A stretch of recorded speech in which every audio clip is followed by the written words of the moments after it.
നോക്കൂ നിങ്ങൾ, urban PMAY ഒപ്പിടാത്ത രണ്ട് സ്റ്റേറ്റിൽ ഒന്ന് കേരളമാണ്.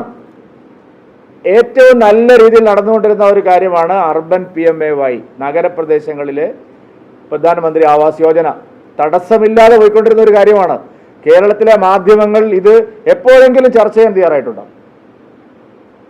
അർബൻ PMAYയിൽ കേരളം ഒപ്പിട്ടിട്ടില്ല. ഇവർ പറയുന്നത് ഞങ്ങൾ ബ്രാൻഡിങ് സമ്മതിക്കില്ല, അതുകൊണ്ട് കേന്ദ്രം സമ്മതിക്കുന്നില്ല എന്നാണ്. അതല്ല കാരണം, ബ്രാൻഡിങ്ങിന്റെ പേര് വെറുതെ പറയുന്നത്. ബ്രാൻഡിങ് വേണം, കാരണം അർബൻ PMAY ആരാണ് പണം മുടക്കുന്നത് അവരെ പേര് എഴുതി വെക്കണം. എല്ലാം പിണറായി വിജയന്റെ എൻ്റെ തല എൻ്റെ മുഖം, എൻ്റെ കൈ എൻ്റെ കാല്, ഇതെല്ലാം പിണറായി വിജയനും മരുമകനും മാത്രം വെക്കുകയാണ്. ഈ ദേശീയവാദം മുഴുവൻ എൻ്റെ മകൻ മരുമകൻ, എൻ്റെ തല മരുമകൻ്റെ തല, ഇതാണ് ഇവിടെ നടക്കുന്നത്. കേന്ദ്രം ബ്രാൻഡിങ് ചോദിച്ചാൽ സമ്മതിക്കില്ലെന്നാണ് പറഞ്ഞത്. പക്ഷെ സത്യം അർബൻ PMAYയിൽ ഒപ്പുവെക്കാത്തത് കേരളത്തിന് വിഹിതം വെക്കാനില്ലാത്തതുകൊണ്ടാണ്. ജൽജീവൻ മിഷൻ മുടങ്ങി, അർബൻ PMAY മുടങ്ങി. തൊഴിലുറപ്പ് പദ്ധതിയുടെ കാര്യത്തിൽ ഇവർ കേന്ദ്രത്തെ കുറ്റം പറയുന്നു. നഗരപ്രദേശങ്ങളിൽ ഒരു തൊഴിലുറപ്പ് പദ്ധതി സംസ്ഥാന ഗവൺമെന്റ് നടത്തുന്നുണ്ട്. ഞാൻ നിങ്ങളെ അറിവിലേക്ക് വേണ്ടി പറയുകയാണ്. നഗരപ്രദേശങ്ങളിൽ അയ്യങ്കാളിയുടെ പേരിലുള്ള ഒരു തൊഴിലുറപ്പ് പദ്ധതി നടക്കുന്നുണ്ട്, അറിയോ? എല്ലാ നഗരത്തിലും അയ്യങ്കാളി തൊഴിലുറപ്പ് പദ്ധതി എന്ന് പറയുന്ന ഒരു തൊഴിലുറപ്പ് പദ്ധതി സംസ്ഥാന ഗവൺമെന്റ് നടത്തുന്നുണ്ട്. അത് 6 മാസമായിട്ട് പൂട്ടിക്കെട്ടി കിടക്കുകയാണ്. അവിടെ ഒരു കാര്യം നടക്കത്തില്ല, ഒരു പൈസയുടെ ചെലവില്ല, ഒരു പൈസ അവർ മാറ്റിവെച്ചിട്ടില്ല. അർബൻ PMAY മുടങ്ങി, നഗരപ്രദേശങ്ങളിലെ അയ്യങ്കാളി തൊഴിലുറപ്പ് പദ്ധതി മുടങ്ങി, ജൽജീവൻ മിഷൻ മുടങ്ങി, ആയുഷ്മാൻ ഭാരത് പദ്ധതി കേരളത്തിൽ അവതാളത്തിലായി. കാരണം സംസ്ഥാന ഗവൺമെന്റിന്റെ വിഹിതത്തിന്റെ കാര്യത്തിലുള്ള പ്രശ്നമാണ്. സംസ്ഥാനത്ത് തദ്ദേശ സ്ഥാപനങ്ങൾക്കുള്ള വിഹിതം സമ്പൂർണ്ണമായിട്ട് മുടങ്ങി. ഇവിടെ കുറെ MP-മാരുണ്ട് കോൺഗ്രസിന്റെ. ഇവർ ഏത് ജാതിക്കാരാണ്, ഏത് ലോകത്താണ് ഇവരുള്ളത്? ഇവർ ഗാന്ധി പ്രതിമയ്ക്ക് മുമ്പിലല്ല സമരം നടത്തേണ്ടത്. ഇവർ സമരം നടത്തേണ്ട തിരുവനന്തപുരം സെക്രട്ടേറിയറ്റിന് മുമ്പിലാണ്. മോദിയെ പറഞ്ഞാൽ വേറെ ചില ആളുകളെ വോട്ട് കിട്ടുമെന്ന് വിചാരിച്ചിട്ടാണ് നിങ്ങൾ ഈ നാടകം കളിക്കുന്നതെങ്കിൽ LDF ഗവൺമെന്റിന്റെ മന്ത്രിമാരെക്കാൾ മോശം.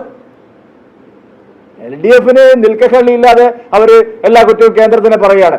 ഈ കിഴങ്ങന്മാരെ എന്തിനാണ് ഗാന്ധി പ്രതിമയ്ക്ക് മുമ്പിൽ സമരം നടത്തിയത്? ഈ കാര്യങ്ങളെല്ലാം കേരളത്തിൽ മുടങ്ങിയത് സ്റ്റേറ്റ് ഗവൺമെന്റിന്റെ പിടിപ്പുകേട് കൊണ്ടാണ്. പിണറായി വിജയന്റെ ഭരണ പരാജയമാണ്. അതാണ് സാർ ചൂണ്ടിക്കാണിക്കേണ്ടത്. നിങ്ങൾ ആരുടെ വോട്ട് ചോദിച്ചിട്ടാണ് തെരഞ്ഞെടുപ്പിൽ, തദ്ദേശ തെരഞ്ഞെടുപ്പിലും നിയമസഭാ തെരഞ്ഞെടുപ്പിലും പോകുന്നത്? പിണറായി വിജയന്റെ വാദമാണിത്. കേരളത്തിന്റെ എല്ലാ പ്രശ്നങ്ങൾക്കും കാരണം കേന്ദ്രമാണ്. ആ വാദത്തിന് അടിവരയിടുന്ന ലജ്ജാകരമായ പ്രവൃത്തിയല്ലേ VD സതീശന്റെ നേതൃത്വത്തിലുള്ള പ്രതിപക്ഷം കേരളത്തിൽ ചെയ്യുന്നത്? അർബൻ PMAY മുടങ്ങിയത് എന്തുകൊണ്ട് എന്ന് VD സതീശൻ ചോദിച്ചില്ലല്ലോ. അയ്യങ്കാളി തൊഴിലുറപ്പ് പദ്ധതി മുടങ്ങിയത് എന്തുകൊണ്ട് എന്ന് ചോദിച്ചില്ലല്ലോ. ജൽജീവൻ മിഷൻ പാതി വഴിയിലായത് എന്തുകൊണ്ടെന്ന് ചോദിച്ചില്ലല്ലോ. കേരള ഗവൺമെന്റ് അവരുടെ പിടിപ്പുകേട് ചൂണ്ടിക്കാണിക്കുന്നതിന് പകരം പാർലമെന്റിൽ അടക്കം പോയിരുന്ന് മോദി വിരുദ്ധ സമരം നടത്താൻ നാണമില്ലാത്ത പ്രതിപക്ഷമാണ് കേരളത്തിൽ. അതുകൊണ്ട് യഥാർത്ഥത്തിൽ കേരളത്തിലെ പ്രതിസന്ധിക്ക് കാരണം ഇപ്പോൾ ഏറ്റവും ചെറിയ ഇവിടെ ഇൻവെസ്റ്റേഴ്സ് മീറ്റ് നടത്തിയല്ലോ. ഇൻവെസ്റ്റേഴ്സ് മീറ്റ് നടത്തി കേരളത്തിൽ വലിയ പ്രാധാന്യത്തോട് നടന്ന കാര്യമാണ്. കേന്ദ്ര സർക്കാർ പ്രഖ്യാപിച്ച 3 ലക്ഷം കോടി രൂപയുടെ പദ്ധതി അല്ലാതെ വേറെ എന്താ അവിടെ വന്നിരിക്കുന്നത്? നിങ്ങൾ പറയും. കേന്ദ്രം പ്രഖ്യാപിച്ച 3 ലക്ഷം കോടി രൂപയുടെ പദ്ധതികൾ, റോഡിന്റെ, മറ്റു വികസനത്തിന്റെ, മത്സ്യബന്ധന മേഖലയിലെ, തുറമുഖത്തിന്റെ, ആ പദ്ധതികൾ ഒഴിച്ചാൽ എന്താണ് എടുത്ത് പറയാൻ കഴിയുന്ന ഒരു പദ്ധതി ആ ഒരു കേരളത്തിന്റെ ഇൻവെസ്റ്റേഴ്സ് മീറ്റിൽ നടന്നിരിക്കുന്നത്? കോടിക്കണക്കിന് രൂപ പൊടിച്ച് വലിയ സമ്മേളനം നടത്തി. കേന്ദ്രത്തിൽ നിന്നടക്കം മന്ത്രിമാരെ വിളിച്ചുകൊണ്ടുവന്നു. യൂസഫ് അലി വന്നു, വ്യവസായ പ്രമുഖന്മാരെല്ലാം വന്നു.